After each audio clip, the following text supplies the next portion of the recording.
ఇరాన్తో యుద్ధంపై America అధ్యక్షుడు Donald Trump పరస్పర విరుద్ధ ప్రకటనలు చేశారు. 2-3 వారాల్లో పోరుకు పూర్తి స్థాయిలో స్వస్తి పలుకుతారని ప్రకటించారు. నాటో కూటమి నుంచి అమెరికా వైదొలిగే అవకాశాలు పరిశీలిస్తున్నట్లు చెప్పారు. ఇరాన్కు అమెరికా ఉపాధ్యక్షుడు జేడీ వాన్స్ తీవ్ర హెచ్చరిక జారీ చేశారు. యుద్ధ ఉద్రిక్తతలను ముగించేందుకు ఇరాన్ వెంటనే ఒప్పందానికి రావాలన్నారు. లేని పక్షంలో ఆ దేశ మౌలిక సదుపాయాలపై దాడులు తీవ్రతరం చేస్తామని హెచ్చరికలు జారీ చేశారు. ఇరాన్పై జరుగుతున్న యుద్ధంలోకి తమను ఎవరూ లాగలేరని బ్రిటిష్ ప్రధానమంత్రి కీర్ స్టార్మర్ తేల్చి చెప్పారు. ఈ యుద్ధంలో తాము పాల్గొనే ప్రసక్తే లేదని పేర్కొన్నారు. హర్ముజ్ తిరిగి తెరవటమే లక్ష్యంగా దౌత్య రాజకీయ చర్యలపై చర్చించడానికి ఈ వారంలోనే అంతర్జాతీయ సదస్సు నిర్వహించనున్నట్లు తెలిపారు.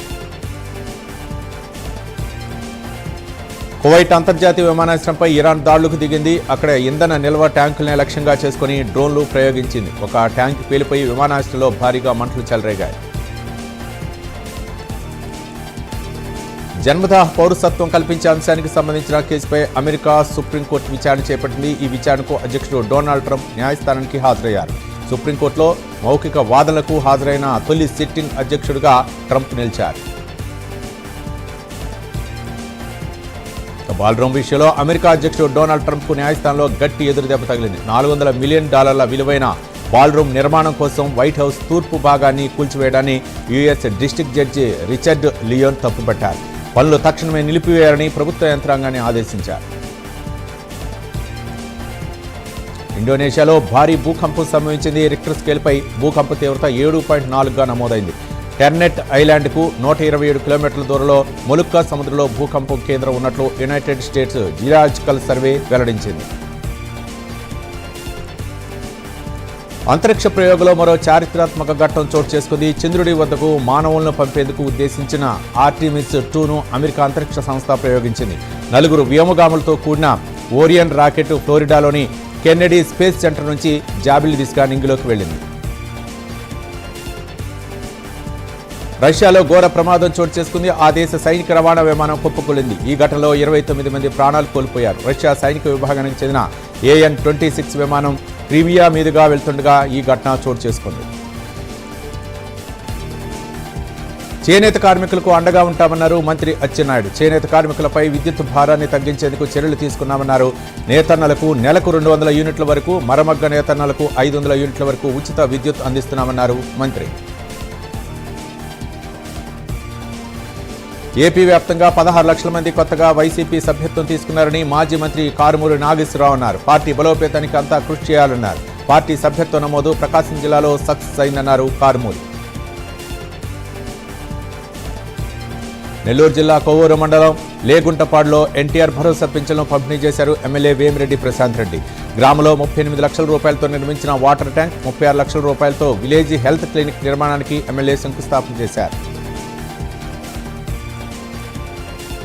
మార్కాపురం జిల్లాలో వెలిగొండ ప్రాజెక్టును జిల్లా కలెక్టర్ ఎం విజయ సునీత పరిశీలించారు. స్వరంగంలోకి వెళ్లి అక్కడే పనుల గురించి ఆరా తీశారు. పనుల పురోగతిపై వివరాలు తెలుసుకున్నారు కలెక్టర్. తూర్పుగోదావరి జిల్లా మండపేటలోని Sri Sai ortho trauma care అధినేత డాక్టర్ కాత్రావతు రాము ఫిర్యాదుపై జాతీయ ఎస్టీ కమిషన్ జిల్లా కలెక్టర్కు నోటీసులు జారీ చేసింది. మండపేట మున్సిపల్ అధికారులపై కుల వివక్ష, అవమానకర ప్రవర్తన, వివక్ష చూపినట్లు ఫిర్యాదులో పేర్కొన్నారు.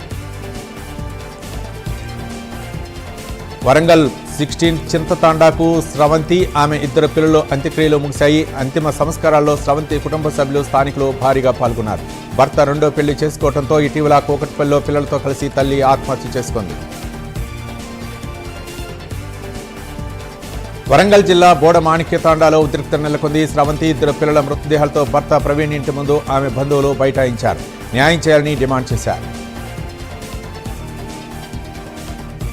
తిరుపతి జిల్లా బాకరాపేట ఘాట్ రోడ్లో కారు దగ్ధమైంది. తిరుపతి నుండి పీలేరుకు వెళ్తుండగా ఈ ప్రమాదం జరిగింది. కారు ఇంజన్ నుంచి పొగలు రావటాన్ని డ్రైవర్ గమనించాడు. వెంటనే ప్రయాణికులు దిగడంతో పెను ప్రమాదం తప్పింది. సంగారెడ్డి జిల్లా జహీరాబాద్ భరత్ నగర్లో దారుణం చోటు చేసుకుంది. తాజుద్దీన్ కళ్లలో కారం కొట్టి కర్రలతో కొట్టి హత్య చేశారు భార్య, కుమారుడు. కుటుంబ కలహాలతోనే హత్య చేసినట్లు సమాచారం.